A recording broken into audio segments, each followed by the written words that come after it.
Hi hello నమస్తే welcome to Varalakshmi పొదరిల్లు. అందరూ ఆరోగ్యంగా ఆనందంగా జీవించాలని మనస్ఫూర్తిగా కోరుకుంటున్నాను. కొత్తగా ఎవరైతే నా ఛానల్ చూస్తారో తప్పకుండా లైక్ చేయండి, షేర్ చేయండి, కామెంట్ పెట్టండి, సబ్స్క్రైబ్ చేసుకోండి. పక్కనున్న బెల్ ఐకాన్ నొక్కితే నేను పెట్టే ప్రతి వీడియో నోటిఫికేషన్ రూపంలో వస్తుంది. ముందుగా అందరికీ వినాయక చవితి శుభాకాంక్షలు. చూడండి, నేను ఈ విధంగా మా ఇంట్లో మట్టి గణపతిని ప్రతిష్ఠించుకొని ఆయనకు రకరకాల పూలతోని, రకరకాల పండ్లతోని, అలాగే 21 పత్రితోని, పూర్ణం కుడుములతోని, గారెలతోని, పులిహోరతోని, అన్నం ఆలు అవన్నీ మొత్తం మన ఇంట్లో ఏ విధంగా అయితే చేసుకుంటామో అవన్నీ పిండి వంటలన్నీ నైవేద్యంగా పెట్టేసి తర్వాత గణపతిని పూజించుకొని మంగళహారతి ఇచ్చుకొని ఈ విధంగా మేము పండగ సెలబ్రేషన్ చేసుకున్నాం. మీరు ఏ విధంగా సెలబ్రేషన్ చేసుకున్నారో నా కామెంట్ సెక్షన్లో తప్పకుండా తెలియజేయండి. ముందుగా మరొక్కసారి అందరికీ వినాయక చవితి శుభాకాంక్షలు. ఈరోజు మా కాలనీలోని వినాయకుడిని మీకు చూపించబోతున్నాను. ఆ వినాయకుని దగ్గర మేము సాయంకాలము అష్టోత్తర శతనామావళి పూజ, అలాగే ఆటపాటలతోని, కోలాటంతో, పిల్లల డ్యాన్సులతోని అద్దరగొట్టే సన్నివేశాలు మీరు ఈ వీడియోలో చూసేద్దురు. కానీ ఎక్కడ స్కిప్ చేయకుండా చూడండి, తప్పకుండా మీకు అందరికీ వీడియో నచ్చుతుంది. ఈ వీడియో నచ్చినట్టయితే తప్పకుండా లైక్ చేయడం మాత్రం మర్చిపోవద్దు. కట్ చేస్తే సాయంత్రం అయింది. చూడండి, ఈ బొజ్జ గణపయ్య మా కాలనీలోని బుజ్జి గణపయ్య.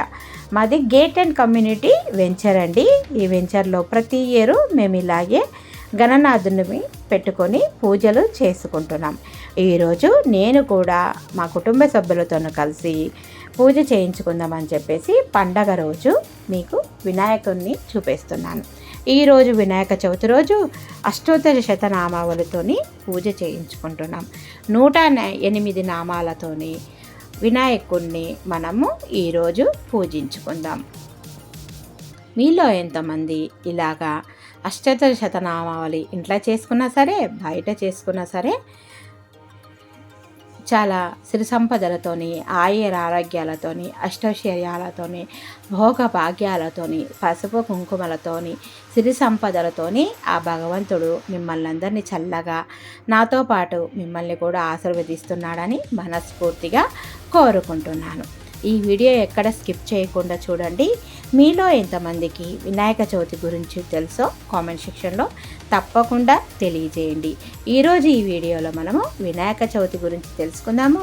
అలాగే మట్టి గణపతిని ఏ విధంగా పూజించాలి, ఎందుకు పూజించాలి, మట్టి గణపతిని పూజిస్తే మనకు కలిగే లాభాలేంటో తెలుసుకుందాం. అలాగే ఈ వినాయకునికి ఎందుకు ఏనుగు తల వచ్చిందో అనేది కూడా మనం ఈరోజు శివపురాణంలో తెలుసుకుందాం. ఎక్కడ స్కిప్ చేయకుండా చూడండి, తప్పకుండా మీకు అందరికీ ఈ వీడియో నచ్చుతుంది.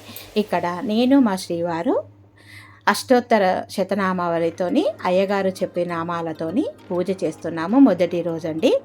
ఈ వీడియో కొద్దిగా లేట్ అయింది, ఏమనుకోవద్దండి. ఎందుకంటే వినాయకుని దగ్గర ప్రతిరోజు మేము కోలాటం వేస్తున్నాము. అలాగే ప్రతిరోజు వినాయకుడిని ఒకరోజేమో దీపాలంకరణతోని, ఒకరోజేమో కుంకుమార్చనలతోని, ఒకరోజేమో శాకాంబరిగా, ఒకరోజు పండ్లతోని నైవేద్యం, ఒకరోజు పువ్వులతోని నైవేద్యం, ఒకరోజు కూరగాయలతోని నైవేద్యం, ఇలాగా అన్ని రకాలుగా గణనాథుని పూజించుకుంటున్నాం. వీడియో పెట్టడానికి టైం లేదండి.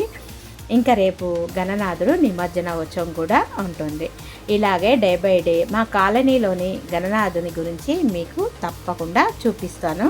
చూసి ఆనందించండి. మీలో ఇలాగ ఎంతమంది కాలనీలో గణనాథుని పెట్టుకున్నారో నా కామెంట్ సెక్షన్లో తప్పకుండా చూసేయండి. చాలామంది నా వీడియో చూస్తున్నారు, స్కిప్ చేసేస్తున్నారు. స్కిప్ చేయకుండా చూడండి, మీకు మంచి విషయాలను తెలియజేయబోతున్నాను. ఈరోజు వినాయక చవితి విశిష్టత గురించి మీలో ఎంతమందికి తెలుసో నా కామెంట్ సెక్షన్లో తప్పకుండా తెలియజేయండి. అలాగే వినాయక చవితి మనం ఎందుకు జరుపుకుంటాము, ఏ నెలలో వస్తుందో ఇప్పుడు మీకు వినాయక చవితి గురించి చెబుతూ ఉంటాను. ఇక్కడ పూజ సమాప్తం అయిపోయిందండి. మా శ్రీవారు కొబ్బరికాయ కొడుతున్నారు. తర్వాత మంగళహారతి ఇచ్చేసి మేము స్వామివారికి పాటలు పాడుతూ, అలాగే భజనలు చేస్తూ, అలాగే కోలాటం చేస్తూ అలాగే పిల్లల డ్యాన్సులు చేస్తూ ఉండండి. నేను పండగ విశిష్టత గురించి మీతోనే చెబుతూ ఉంటాను. వినాయక చవితి భారతీయుల అతి ముఖ్యమైన పండగలలో ఇది ఒక పండగ కదండి. పార్వతీ పరమేశ్వరులు కుమారుడైన వినాయకుని పుట్టినరోజునే వినాయక చవితిగా జరుపుకుంటాము. భాద్రపద మాసం శుక్ల చతుర్థి మధ్యాహ్నం శుభ సమయంలో హస్తా నక్షత్రం రోజున చవితి ఉత్సవాలు ప్రారంభం అవుతాయి కదండి. విఘ్నేశ్వరుడికి మొత్తం 108 పేర్లు ఉన్నట్టు పురాణాలు స్పష్టం చేస్తున్నాయి. లంబోదరుడు 32 రూపాలు ఉంటే అందులో 16 రూపాలు ముఖ్యమైనవని పండితులు చెబుతున్నారు. అయితే వినాయకుడికి ఈ విఘ్నాధిపతి అని కూడా పేరుంది. ప్రతి ఏటా వినాయక చవితిని 3 నుంచి 11 రోజులు వరకు జరుపుకుంటారు. వినాయక చవితి ఎప్పుడు భాద్రపద మాసం అంటే ఆగస్టు లేదా సెప్టెంబర్ నెలల్లోనే వస్తుంది. వినాయక చవితిని భాద్రపద మాసంలో వచ్చే మొదటి చవితి రోజునే జరుపుకుంటాం కదండి. మీలో ఎంతమందికి వినాయక చవితిని భాద్రపద మాసంలో వచ్చే మొదటి చవితి రోజు జరుపుకుంటామనే విషయం తెలుసో నా కామెంట్ సెక్షన్లో తప్పకుండా తెలియజేయండి. ఒకవేళ తెలియకపోతే ఈరోజు చెప్పింది నేను బాగా గుర్తుపెట్టుకోండి. మనము ఇక మట్టి గణపతిని ఎందుకు పూజించాలి అనేది ఇప్పుడు తెలుసుకుందాం. మీలో ఎంతమంది మట్టి గణపతిని తెచ్చుకున్నారండి? అలాగే ప్లాస్టిక్ ప్యారిస్తో చేసిన గణపతిని తెచ్చుకున్నారా లేదా మట్టి గణపతిని తెచ్చుకున్నారా అనేది నాకు కామెంట్ సెక్షన్లో తెలియజేయండి. ఇక్కడ చూడండి, మా కాలనీ ఉన్నవారు దంపతులతోనే కలిసి అందరూ పూజ చేసుకొని గోత్రనామాలతో పూజ చేసుకున్న తర్వాత అష్టోత్తర శతనామాలు చదివిన తర్వాత అక్షింతలు వేసి స్వామివారిని నమస్కరించుకుంటున్నాం. మట్టి గణపతిని ఎందుకు పూజించాలి అనే విషయాన్ని ఇప్పుడు మనం తెలుసుకుందాం. మట్టి గణపతిని ఎందుకు పూజించాలనే విషయాల్లో ముద్దల పురాణం స్పష్టంగా చెబుతుంది. ఆకాశం నుంచి వాయువు నుంచి అగ్ని నుంచి నీరు ఏర్పడ్డాయి. అలాగే నీరు నుంచి భూమి కూడా ఏర్పడింది. మనం మట్టితో చేసే గణపతి విగ్రహం పంచమహాభూతాల సమాహారం. ఆ మట్టి ప్రతిమను పూజించడం ద్వారా పంచభూతాలను వాటి అధిష్టాదేవతలను పూజిస్తున్నాం అన్నమాట.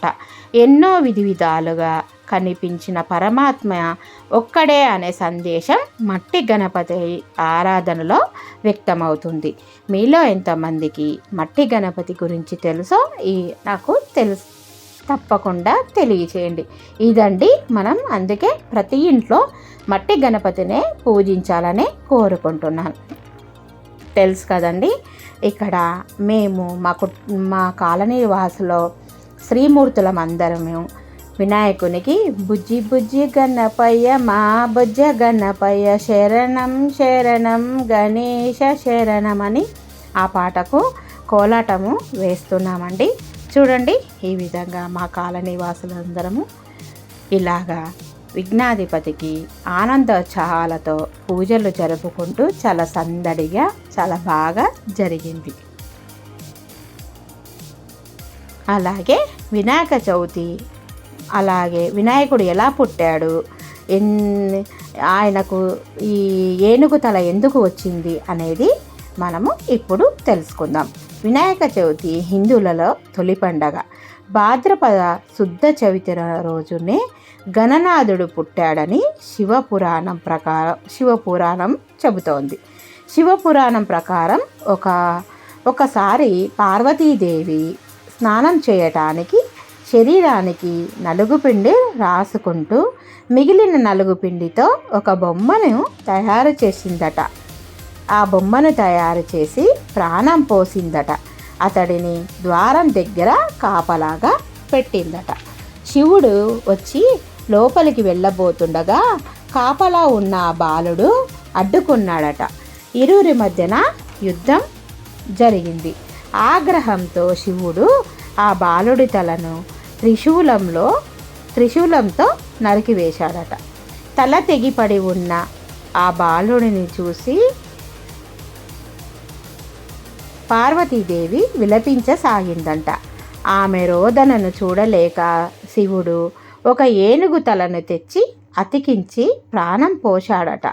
అతనికి గజనానుడు అని నామకరణం గావించాడట.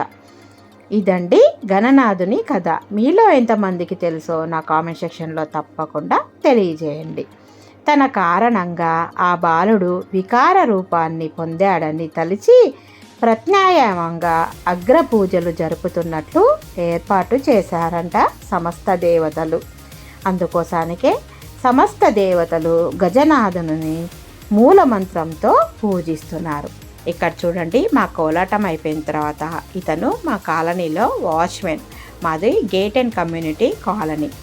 ఈ వాచ్మెన్ అలాగే అతని భార్య ఇద్దరు పాత పాటలతోని అదరగొట్టే స్టెప్పులతోని డాన్సులు వేశారు. తర్వాత చిన్నారులతోని కొన్ని మ్యూజికల్ చైర్స్ అలాగే లెమన్ స్పూను ఇవన్నీ ఆడించారండి. తర్వాత చిన్నారులు భరతనాట్యంతో ఏకదంతాయ వక్రతుండాయ అనే సాంగ్కి పిల్లలైతే చాలా అద్భుతంగా భరతనాట్యం చేస్తారండి. మీరు ఈ వీడియోలో తప్పకుండా చూసేయండి, ఎక్కడ స్కిప్ చేయొద్దండి. చాలామంది చూస్తున్నారు వీడియో కానీ లైక్ చేయడం లేదు.